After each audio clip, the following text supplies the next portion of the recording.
Happy January. Yes, it's January and I still have my tree up. And we're talking about Christmas even though it's been and gone, because I decided to film the whole process of decorating the house for Christmas. I started this in November, finished it off in December, but I have just been so busy with all the rad slabs right up until Christmas and work that I never got time to actually finish the video. And I wasn't going to finish it. I thought Christmas has been and gone now, nobody wants to see Christmas content. And then I thought, no, I'm going to upload it anyway because I want to, because I filmed it and it would be a shame to waste it. Plus, whether you're interested or not, I love to watch back myself to see how I used to decorate, things I may have forgotten that were up the loft, because I watch these videos back and go, where did that polar bear disappear to? So I find that they come in handy, but I also have a few tips on decorating Christmas trees and things, so we're just going to get straight into it. But do you like my mug, by the way? This is the cutest mug, Happy Bunny on this side, and that is the cutest thumper ever on the other side. This was a gift from my mum and dad for Christmas, and it came with matching thumper socks. Anyway, so the first thing we do is pull all the decorations down from the loft. I use these huge big plastic storage tubs and I have layers of bubble wrap in between all of the baubles. Most of my baubles are plastic. I do have the odd glass ones which I tend to put near the bottom, but I've stopped buying them because I keep smashing them. We also use bungee cords around the tree themselves and around the tree box just to keep it shut. And it's always Adam's job to fluff and build the tree and my job to decorate them, but conservatory tree is the biggest one. That is fairly new within the past, I want to say 2 to 3 years. I'm pretty sure I was vlogging when I bought that tree, and it's very much still a work in progress. A little tip here, which most of you probably do, but I always switch the lights on first to make sure that they work, and I actually put them on the tree whilst they're still lit. And this is so I can see if there's any gaps where I haven't put lights, rather than putting them all on, switching them on, and then realising the huge big gap that I need to move the lights around. I then put all my largest decorations on first, so I put them on the tree and take them off again in a specific order, so that when I come to unpack them next year, my largest baubles will be on top, ready for me to put on the tree first. I know this is organisation gone crazy, but this is just what I like to do. I put the largest on first and I try to space them out by colour and size, and then I start adding in all the little filler ones. I put all the shaped ones on and then smaller filler baubles just to go around the front and the sides. The back is completely bare on this tree. Like I said, it's a work in progress. Can't afford to buy a tree and fully deck it out in decoration, so we add to the collection every year, and this year in the sales I picked up some more large gold baubles so that they will fill in a few gaps next year. The theme for this one is pink, gold and champagne colour. We have a pink wall in the conservatory, so that's the theme we decided to go with. And a new addition this year was the pink fluffy tree skirt at the bottom, which we got from B&M for about £8.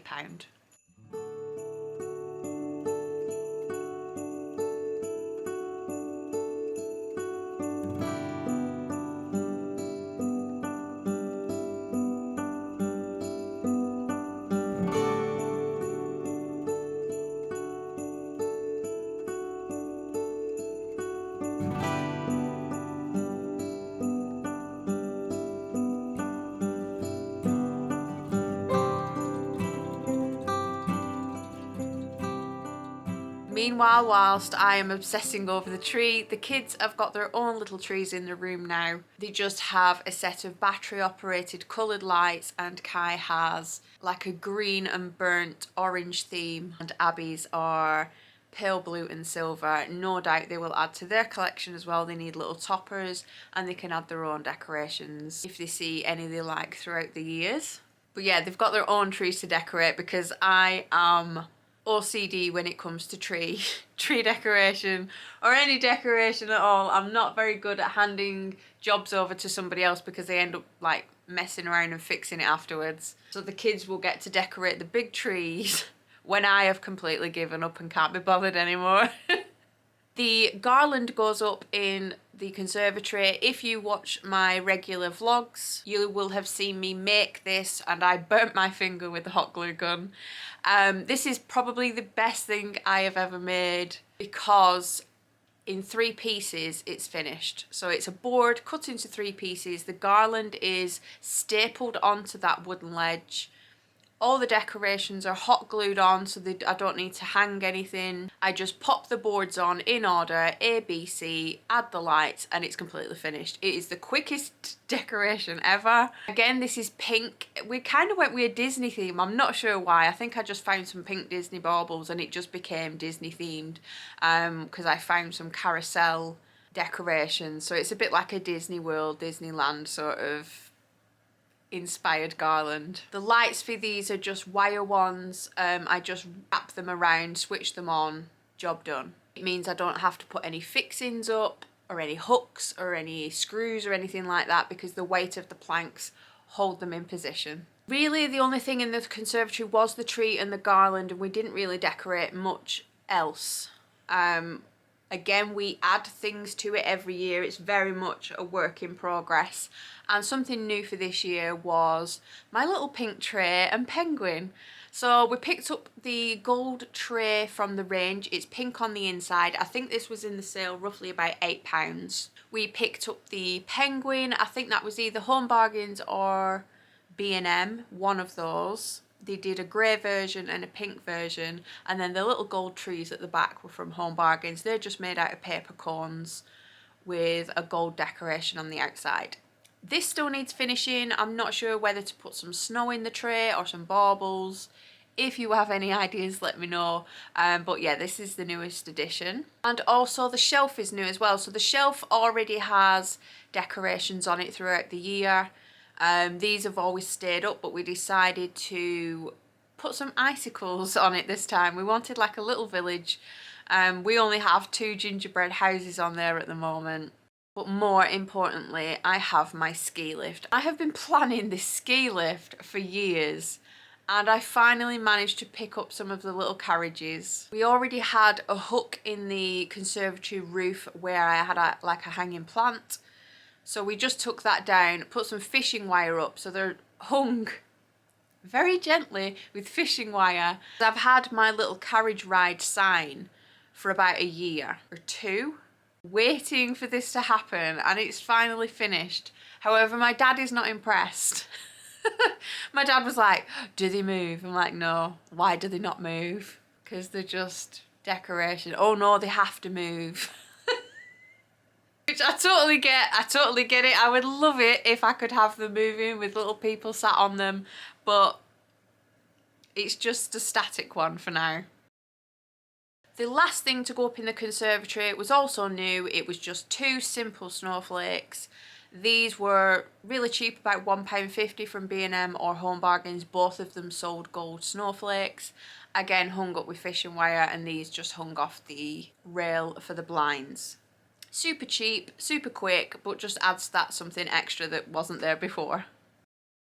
With the conservatory done, we have moved on to the living room, onto the tree, which is currently behind me. Very much have a winter woodland animal theme in this room. Same thing again, Adam built the tree, I put the lights on and start adding the decorations.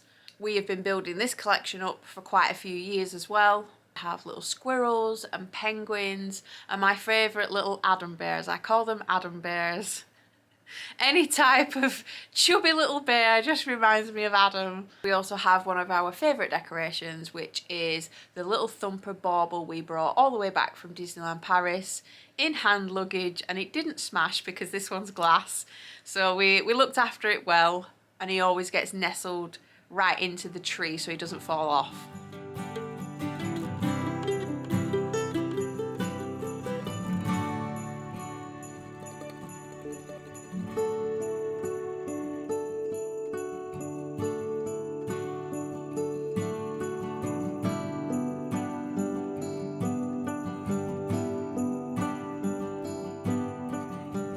Continuing with the woodland theme, we swap out the cushions. Our living room all year round is usually grey, white and mustard, and we've removed the mustard elements because they don't really scream Christmas. So we bought a new cushion this year with a polar bear on it, and he lives there now instead of my mustard cushions.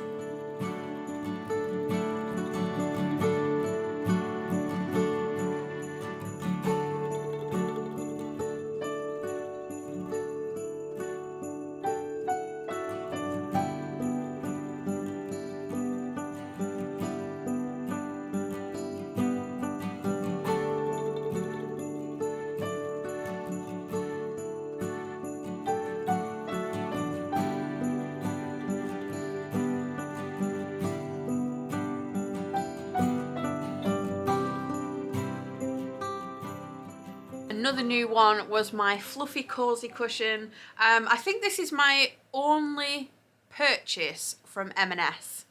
M&S is considered to us a very posh, expensive shop. But however, I found a cushion that was only about £9 and I loved it and thought it would go perfect on this chair, and it is super cozy. My only problem with it is I prefer the American spelling of cozy, which has a Z in it instead of an S. Because this just reminds me of like a cozy, a swimming cozy. Even though I know that's not how you say it, but yeah, I just prefer the Z, but I can live with it. Another thing we do is decorate the entire front window. This makes me swear every single year. We wrap some wire lights around the curtain pole, and it's always done very haphazardly. You cannot tame these wire lights. And it always does look a bit messy on camera, whereas in person, once they're on, you can't really see the wire, you can only see the lights. On camera, you can clearly see the wires. I also place on the beads, which are the part that mostly make me swear, because these beads just do not want to stay on. They keep sliding off, they fall off during December, just randomly when you're watching telly, the whole strip will just slide off. And I've started sticking them on with masking tape now. This is also where our Advent village lives. We stick lights down to go under the snow, and the lights above are obviously like a starry night. Cake dummy separators come in super handy here. I place these under the snow as little hills for the houses to sit on. Not many cakes required dummy separators, so this is now what they're used for. And the little houses themselves, we picked up this set from Matalan, but you can get similar sets on Amazon. Now, these are the only things that are not colour coordinated. They're red and white, and I really wanted to repaint them grey and white, but I'm scared I'm going to ruin them. Because they have like little windows and little bits of wood grain detail, and that's going to be mostly lost if I just paint over them in grey. So I've been a little apprehensive to change these. So they've been red every year since we bought them. But we place the 2 chocolates in instead of an advent calendar, and a piece of decoration. So that could be a mini tree for the village, or mini penguin, mini rabbits. We have little benches, and we even have one mini Groot. There is a little baby Groot that is in one of the houses as well. Slowly over the course of December, the village starts livening up, and it turns into like a little penguin / teddy village. The shelf also gets done in the living room. These are some of our oldest decorations. We had the Noel letters from our old house, so I want to say these are a good 10 years old. Good old faithful white letters, you can't go wrong. And I just add some more beads and some more decorations onto a tension rod, which I lay across the back of the shelf, and then we anchor those in with the letters and a lantern and a robin. The lights here are usually Christmas lights, but we have been using them on the shelf all year round for a couple of years. That's what we tend to do. We put the Christmas stuff out, and then when we come to take it down, we end up leaving something out. And the Christmas lights on the shelf is one of them. We also place in some polar bears, and we picked up a really large polar bear this year, so he's new. The living room is pretty much almost done. I think we only need the odd few little bits here and there, and we're done with the living room decor.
decoration continues into the hallway. We have a garland that we place on the stairs. This didn't really have much thought put into it. We don't really have a theme. It just has like red berries and wooden log slices. It used to have lights on it and then the lights ran out, so we just cut the battery box off it. So it's not my favourite decoration, but we do need somewhere to hang the stockings, and we hang the stockings off this. It's a bit of a nightmare to put up because of the way our banister is. It just wants to continuously slide down it, so I have to tie it up with lots of string. Whilst Adam holds it in position and I'm furiously trying to tie huge knots on the other side to keep it still. And then we have our stockings on there, so Abby's at the bottom so you can reach, then Kai, then me, and then Adam's is at the top because he's the tallest and he's the only one who can reach that high. I will probably change this decoration in the future, but at the minute it's doing its job. The lights on the roof are actually up all year round. These don't come down. We use these pretty much as our main lights. I think the light bulbs ran out in our regular light fittings, and we never really liked the light fittings. And lastly, another new addition is a green door bow. So we have had one of these in the past. I made a red one. I think we ended up throwing it away because it was hard to get off. So I made a new one in green this time. It definitely required 2 people to wrap the material around the door. It's fixed with mini cable ties and staples. I made a big fluffy bow and just bought some stuff from Home Bargains, like a sprig of frosted eucalyptus and some spare pine cones that we just hot glued and wired into position. Yeah, stuck that on with a cable tie onto the front. Quick word of warning though, that postmen really hate these. For good reason. It goes right over the flap of the letterbox. I received like an A4 parcel that they slipped through the letterbox and it completely bored out the sash. It just looked ridiculous on the inside where all the parcels were shoved in. But yeah, that's one thing to keep in mind. Maybe you can like shift it over a little bit so that the letterbox is free. We are taking everything down at the weekend. It's all coming down tomorrow and Sunday. So I thought I best film the voiceover part, get it up, even though we're probably mid-January by now. So yeah, there's a little touch of Christmas still clinging on onto my YouTube channel. We have a lot of snow today. It's still snowy outside, so it still feels a little bit Christmassy. It will all be going back up into the loft and I'll be pulling my mustard items back down, my mustard cushions, my mustard candles and decorations, and popping those all back out again. But I hope you've enjoyed this video. I know I'm predominantly a cake channel, but I do love these little side videos that probably don't interest anybody else but me, but I hope you enjoyed it. I hope you find something useful, even if it's just like storing it in tubs or using bungee cords for your tree box. Another little tip is a lot of the wire lights that I use, I actually keep the Pringles tubs. Who doesn't buy Pringles at Christmas? We all have cans of Pringles at Christmas. So I wait until those are empty, which isn't very long at all, and I wrap the wire around the Pringle tin and the plug actually fits inside and you can just snap the lid on. So that's how we store all our wire lights. Yeah, I'm sorry this video has gone up late. Hopefully you enjoyed it. I think that's it for the Christmas content. And we're going to get back to some tutorials. So thank you very much for watching and I'll see you in a little bit.